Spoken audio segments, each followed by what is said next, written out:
สบายดี ก่อนเราจะกลับกรุงเทพกันเนาะเราก็จะมาขอพรที่วัดเยี่ยมไฮซิงประเทศสิงคโปร์คนโสดที่ไปประเทศสิงคโปร์แนะนำให้กดเซฟไว้ได้เลยวัดนี้จะบ่มีค่าเข้าชมเนาะวัดเยี่ยมไฮซิงเป็นวัดลัทธิเต๋าที่เก่าแก่ที่สุดในสิงคโปร์วัดมีสถาปัตยกรรมที่งดงามแบบจีนบูฮานเป็นวัดที่ขึ้นชื่อเรื่องการมาขอพรเรื่องความรักเนาะ ส่วนว่าวิธีขอพรนั่นก็คือจุดธูป9ดอก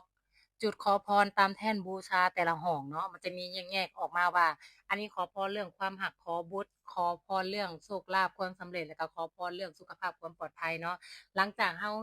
ปักธูปแล้วหมดแล้วทั้ง3จุดเราก็จะไปหาบด้ายแดงเพื่อไปขอที่เทพเจ้าที่เกี่ยวข้องกับความรักจากนั้นก็ให้ใส่เงินทำบุญที่ซองแดงนำไปวางที่ตู้หรือว่าแท่นบูชา ด้านหน้าองค์เทพเจ้าแล้วก็หับลูกอมผลไม้มากินมันจะมีลูกอมผลไม้ให้เนาะเวลาเฮาไหว้เสร็จนะเอามากินหลังจากเฮาออกมาจากวัดแต่ว่าเนาะทุกคนสิ่งที่สำคัญที่สุดในการขอพรมันก็คือความตั้งใจและความศรัทธาของเฮาเนาะ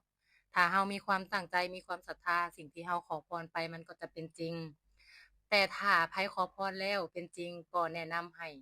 ไปขอบพระคุณท่านที่วัดด้วยเนาะ ซึ่งว่าการเดินทางไปวัดนี่เดินทางง่ายถ้าทุกคนลงเครื่องที่สนามบินชางงีอยากไปวัดเลยเนาะก็สามารถนั่ง MRT จากสนามบินชางงีไปลงที่สถานี Lafayette ออกทางออกดี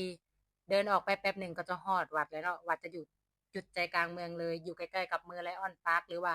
Marina Bay Sands